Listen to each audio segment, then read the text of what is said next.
everyone. Welcome to the 5 proven tips that convert sellers to closing. This is so prevalent right now, right, Erin? I would say this is the number one conversation we're having with our clients on a weekly basis, hands down. Yep. If I just had a recorder that I could just play for every call. Well, and listen, we know there's obviously a lot of popular groups out there that you guys are members of, and this is probably when I look at those threads, it's one of the highest rated conversations that's being had out there. Yeah, that's exactly right. So, my name is Emily Baker. I am from Ozark, Missouri. So, if you've seen the show The Ozarks, it's kind of like that without the cartel. And I co lead the Take More Listings Now and Convert Sellers to Closings with my partner, Erin. Yes, from San Diego, where we have Anchorman. We don't have, a Netflix show, but we have a movie.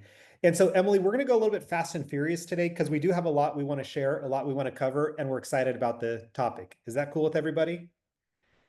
And if you haven't already, let us know where you're from.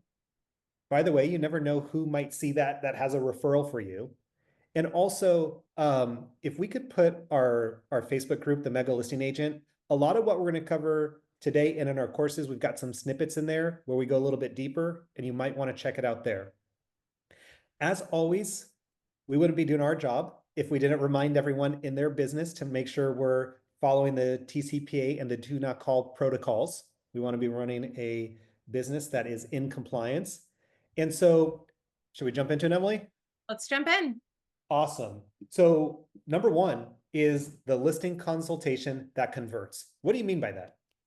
Yeah. So if we don't show up prepared, then we're just not going to take the listing. I think we all can agree with that, right? So in terms of a listing consultation that converts, it's all about having a model, right? A lot of us have got away from a consultative approach or a model, right? We were in a speed market, fast and furious, right? It was like, how fast can you get a sign in my yard? I have I found, a house that I want to buy and they already have an offer, right? And that's just not the case anymore. And so it's really setting the goals of the appointment. How many of you put it in the chat race? How many or in the chat? How many of you have gone on an appointment and felt as though the seller felt they knew more than you, or the seller tried to control the conversation? Shirley, I'm not alone in this. Yes. Okay. John's with me. Julie. Okay. So, yes. Okay. So it's really setting the precedence of these are our goals for the conversation today. The other thing is trial closing. How many of you have gone on an appointment this year that you have competed for the listing? Put it in the chat. Just like to gauge the audience. We're interactive. Yes, competed. Me too.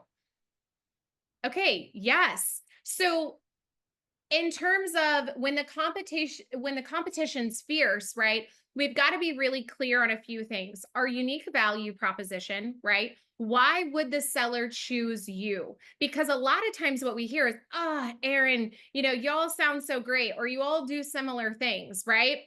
Or you lose a listing, your numbers are higher than someone else, and they went with someone that's never sold a house, right? Or you're like, what's going on? So your unique value proposition, also having a trial close before you get into pricing, because can we agree that pricing is one of the most challenging conversations in the consult today? Anyone Emily, else? I don't even know what homes in my own neighborhood are worth anymore. That's how challenging it is. Yeah. So that's what that means. You have a plan, you're setting expectations. Expectations eliminate friction. You go through, you're listening to the client, you're making them feel important, you're very clear on why someone would choose to hire you, right? And then you have a trial close prior to pricing. Can we double click on the trial close for a minute? Is that Yeah. cool? Yeah, absolutely. Okay, because one of the things that we train on and that we coach to is a model that I think is worth sharing in here for today. And we call it the 3-2-1 closing model. Because Emily, have you noticed that in some of the listing presentations and some of the training, there's always like an awkward, how do you transition from, okay, we've covered all of the information we need to now sign the contract and hire me, right? Like some people struggle with that transition. right? We've gone through their needs analysis. We've gone through our value proposition. We've gone through pricing. All right, Emily, hire me. There's got to be a little bit better, smoother of a transition. And so we call it the 3-2-1 model. Yep. And the way that looks is what we do. The three stands for three complements. So after we've gotten through all the heavy lifting, right? What we do is we relax the situation. Because especially right now, the CMA presentation might be a little bit tense. It might not be, oh, you want that number? Great, let's go for it. Oh, Yep. you think it's worth that? Nope, it's higher. Let's go for it, right? It might be a little bit more of a come to Jesus style presentation. So we got to lighten things up. So the three is compliments. Let's give them three compliments. Emily, you know what I'm excited about? You have a beautiful home. You're in a great school district and you have one of the nicest lots on the street. Your home is going to be exciting to sell. I've complimented. Now, listen, if the home needs to be burned down, then maybe it's three things about the situation. You know what, Emily? How great that you've built up this amount of equity in the 40 years that you've owned your home, such that you can now take it and do whatever it is you're now going to go do with it. How exciting is that? Right? So you're going to give them three compliments, either on their home or on their situation. Yep. Then, to your point, Emily, it's the two trial closes, right? And our favorite two trial closes, number one, could be around photography or staging. If we were to have our stager or photographer come out to shoot the property, which day during the week typically works best for you? That's a great trial close, right? If they say yes to that, let's just try one more just to make sure we're not hearing things, right? So, Emily, once we start the showing process, what's the best way for us to let you know of a showing? Do you want us to call you, text you, or email you? If we get a positive answer to the first trial close and to the second trial close, is it a high likelihood that we've got them? Yep. That's right. I think so. And then, of course, the one is great. Let's review the paperwork so we can get started. Three compliments, two trial closes, and that leads into the one hard close. So, Emily, talk to us about Price is Right strategy. Yeah.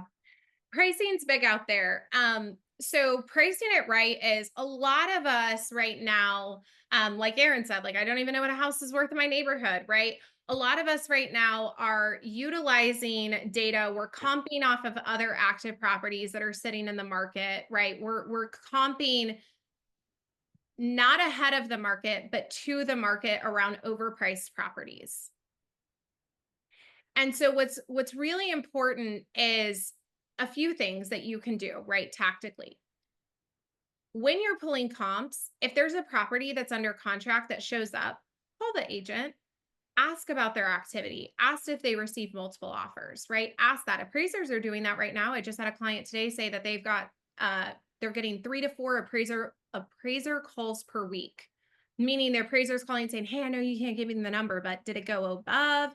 Did it go below? Did you get multiple offers?" Right? Like, because they don't know. That's the thing. The markets are moving and changing so rapidly. And so we've got to be really clear on what's going on. It's also prevalent knowledge when you're talking to a seller. Hey, have you seen the property a couple streets over on Lansdowne Drive that's actively on the market? It's been on the market about 30 days. Yes. Great. I called that agent. They've only had 3 showings. Now, what we tend to see is that there are 4 things in the first 2 weeks we're looking for when it comes to activity ahead of the market. Number 1, 3 to 5 private showings per week. Open house attendees are not private showings. So 3 to 5 private showings, right? Open house attendees just mean that our marketing worked. Number 2, positive feedback from agents and their clients. No feedback is feedback. If an agent has a client that's interested in offering on the home, what's their first call that they're making, Aaron? To you. To you, right? They're asking if you have any offers. They're asking about the seller's motivation level. They're asking, right? To you. Number 3 is second showings, and number 4 is offers or talks of offers. If we're not seeing 3 to 5 showings per week as a leading indicator, we're 10% off price. If we're seeing 3 to 5 showings and yet we're not receiving offers, we're generally about 5% off price. So based on that, this property, while it may be listed at $425,000, it's 10% off price. Yeah, Emily, this is a scientific equation. This is like gravity. The market doesn't lie. And this is based off of not just, this is research going back 60 years with NAR, right? Now, NAR oversimplifies it. They just say 2 weeks or 10 showings. That's sometimes too simple for the sellers. So, which is why we have the 4 metrics. We got to give them a little bit more robust of a picture. Yet those percentages that you're off by, it's either 5% if you're seeing some but not all, or 10% if it's crickets. It's a scientific formula. It doesn't lie. And going back to pricing, one of the things that, it's a you if you've got a listing and you're either saying or thinking it's priced right compared to the comps, just know that that's a trap, Yep, right? Emily, it's a trap. And the reality is the comps might be outdated. that's And right. so when you're talking about your pricing strategy, we call that real-time pricing. So if you're still pricing based off comps, which is looking in the rearview mirror, and you're not real-time pricing, which is calling the agents of the active listings and getting real-time information and feedback on those and sharing that with the sellers, then you're going to be behind the 8 ball. And by the way, you can differentiate yourself when you're competing against agents by having this exact conversation. If any agent walks in and starts talking to you about the comps, you should probably run the other way, because in this market, it takes real-time pricing if we want to get it right such that we can get you the most money possible and get you off to wherever you want to go. That's right. Because they're not hiring you to list their home, they're hiring you to sell it. That's right. The market has spoken. That's right, Ronnie. Yes. It's all the market.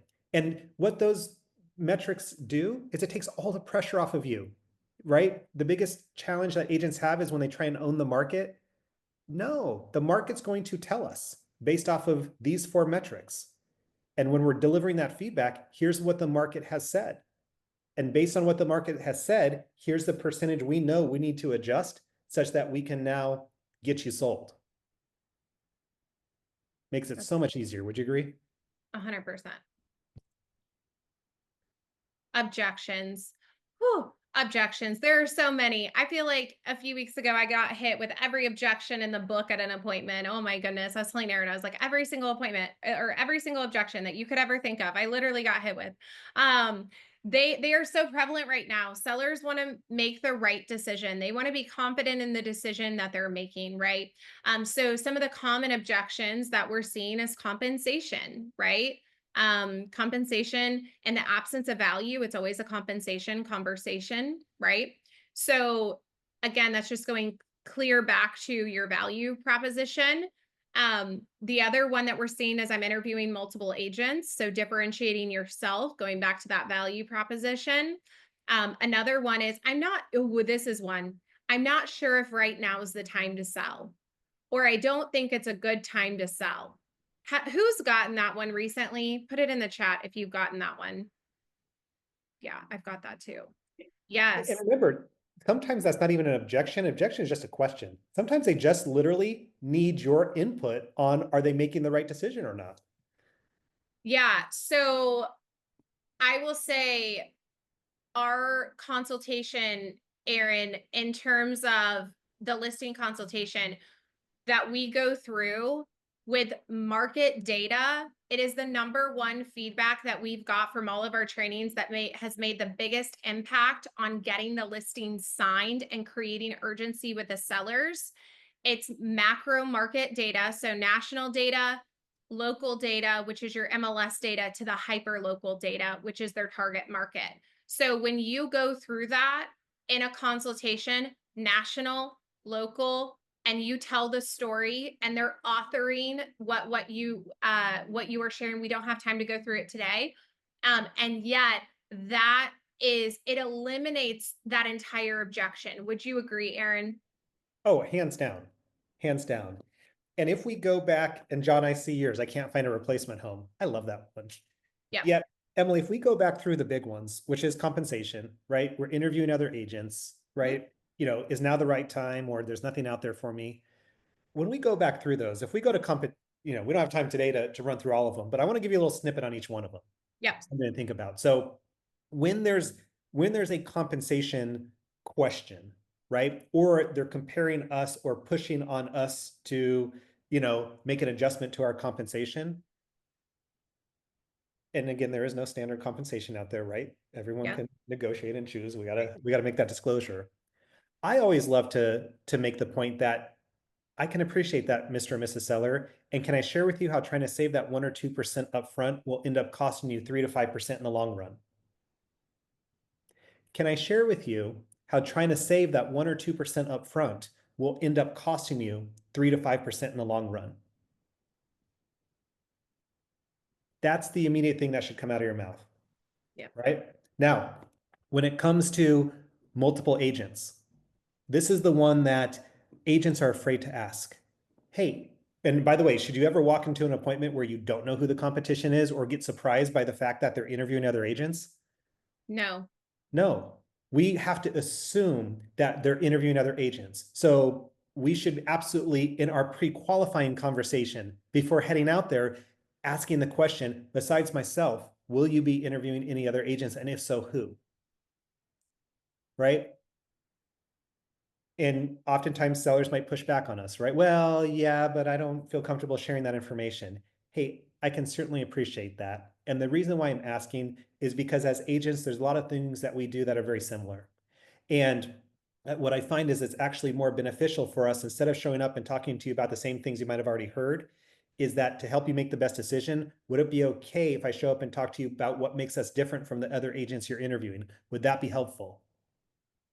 Great. Who else do you have coming through? And I'll be prepared to tell you how we're different than those other agents. Right? Because now if we have that, and listen, there's more to it than that. I don't have time to go through the whole thing, right? They don't just, say, oh my gosh, let me. However, if I'm now prepared and I know who my competition is, whether it's our track record, whether it's our location, whether it's our value proposition, I don't know which one it's going to be, but I'm now way better prepared. Instead of showing up and just giving a presentation and crossing my fingers and hoping, I can now give them something to think about.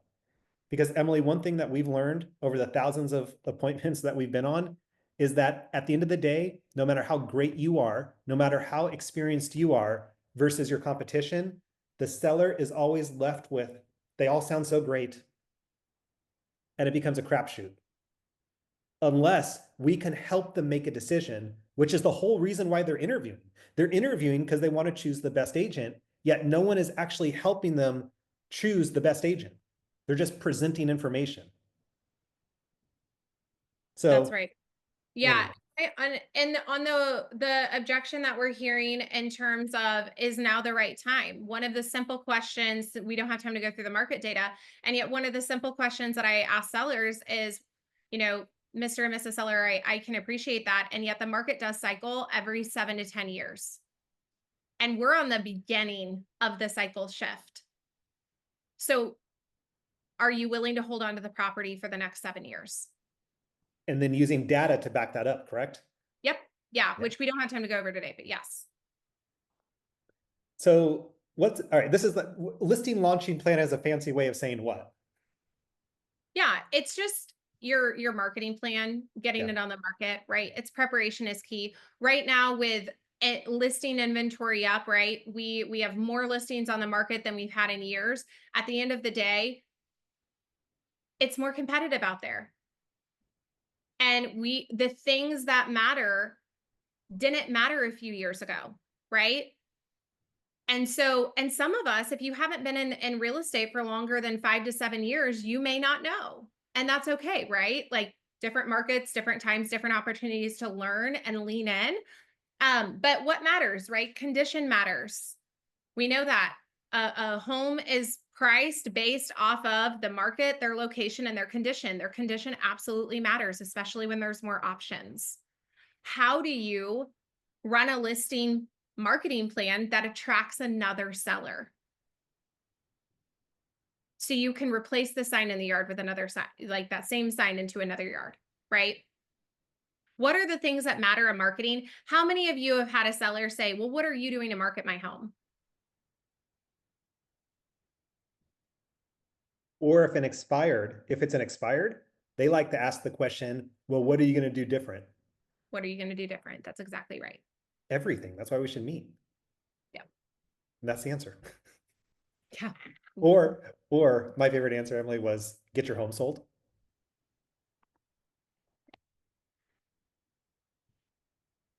So what do you need to know? What do you not need to know? What do you need to do in order to get another listing from your listing that you don't want to be known as an agent who carries a lot of listings. You want to be known as the agent who gets property sold. Yeah, and because we were coming and we're now a few years into this market, right? Yet again, going back to when the market was ripping, things fell by the wayside, such as Justice is Just Sold postcards. They fell by the wayside, right? The need to do, open houses fell by the wayside. There were a lot of things that we used to do, back in the day, if you will, right? That just people forgot about when listings were flying off the shelves. And yet I look at this market as an opportunity because what we didn't have in that last market was the ability to really leverage the listing into more. And this market brings that opportunity, which I think is pretty exciting. Yeah, I agree. I think open houses are also one of the best ways to get listings. And if you aren't getting listings or results from open houses, then that's that's an opportunity because I'm seeing that across the board. Seller communication throughout the listing, days on market. Are y'all's days on market increasing in your market? Put it in the chat. Listen, I'm not in Houston, but I talked to my client today who is. For the first time in the history of Houston Metro, they've gone over 40,000 active single family homes. Those people need communication and a lot of it. Yeah, days on market is getting longer. Yes. We haven't had that where we're communicating, right? So we're going back to and Aaron and I's full production days where you're carrying listings and you're signing 6 to 12 month listing agreements, right? And you're you're doing your communication plans and weekly communication. And what does that look like? And a part of seller communication throughout the listing is also the adjustment strategies, right? If it's not moving, right? If we're not getting those 4 leading indicators, what is that conversation? What are the market updates, right? So days on market, what are the pendings? Has anything gone pending? If I were a buyer and I were to shop your home, what would my search criteria be? How many of those properties have been under contract since we've gone on the market? Right? What did they go under contract for? I know we can't always know the pending until it closes. However, again, you can call those agents and ask and get the feedback, right? We've got to take that time for client communication because I don't know if you all have put your house on the market, but the first few days are brutal, right? You're anxious. You're like, oh my gosh, you're yelling at your kids to put their cups in the dishwasher, right? Make their beds, all the things. It's stressful, and there's a lot of anxiety that because they're worried. And then if they're not getting showings, if they only had 1 or 2 people through an open, let's put ourselves in their shoes of what would they need to know or how are they feeling? Yeah. And Emily, absent a robust communication protocol, your clients are going to make things up, right? When they're not hearing from you consistently, and it's every day. If they're not hearing from you every day, they're making things up around not what you're doing. They're not sitting there saying, wow, we haven't heard from Emily and Aaron. They must really be working hard to sell our listing. That's not what they're making up, No. right? And so we have a great protocol that we go through on how we can systematically touch them daily without a lot of effort, such that they feel completely taken care of. We're getting ahead of any problems or challenges. We're communicating the information they need to know about the market and the showings and the feedback, such that we can successfully get their home under contract and move them on. And fall through is another thing that we're seeing. Property fall through is increasing, right? So again, having that robust communication with your seller and knowing what to be communicating such that you're not playing defense, right? We're playing offense. So they're not going, hey, let's have a broker caravan. Hey, could you do an open house? I want an open house every week since it's done, right? What are you doing? What are you doing? What are you doing to sell my house? That's right. That's a symptom of you don't have robust communication. That's exactly right. Yeah. So what do we got for them? Yeah. So if you've been in the industry less than 5 years, 7 years, if you are needing a refresher of this market, maybe you've been in the industry for a long time and you need a refresher, we have two programs: Convert Sellers to Closings. Everything that we discussed today, that is exactly what we are going to dive into. So every single thing in a playbook, with the dialogues, you will get our full consultation. You will get all of our objection handlers. You will get all of our price adjustments, all of our pricing. We actually walk through how to price a home in today's market using Aaron's market. So he actually goes on the MLS and shows you, like, here's how I would pull this, right? Um, all of our communication templates, every single thing we go through in that course that we discussed today. So Take More Listings Now is if you are not going on enough appointments to hit your year-end closing goal, if you are not making the money that you need, we're almost halfway through the year, right? If you're not on track to hit your financial goal, um, that that's that. If you have listings that are sitting and they're not selling, or your listing gone on to take in conversion has dropped, or you're finding sellers aren't as motivated, this one's for you. If Or you're you're like, losing out on listing appointments. You're going on and you're not getting them signed. Your other agents are beating you. that's right. Yep. So if you're like, hey, I'd like both, you can sign up for both and get 20% off using the code MLA20. If someone will put that in the chat for me, Ashley or Graham, thank you. So that you'll get 20% off. So they're $3.99 each. You get 20% off if you sign up for both. So that's like $630, $840. Aaron and I did the math. We've been doing listing training for a long time now, and we have tracked the data. So on average, if you take the content, okay, and you actually apply it, okay, because who wants to do training without executing? You might as well watch Netflix. It's way more entertaining than Aaron and I. But if you apply the content that in these two, and you take both, you have the potential to do 8 additional listings in this 6-week period. Okay. So at that, if you did, let's say you take one, it's 4. And that's like, we're being conservative based on what we've seen. That's actually half of what people who have taken our courses have achieved on average. So $3.99 is the investment. Average commission, let's call it 10,000. That's 100 to 1 return on investment. So the question I would ask you is, would you trade $399 for $30,000 in GCI?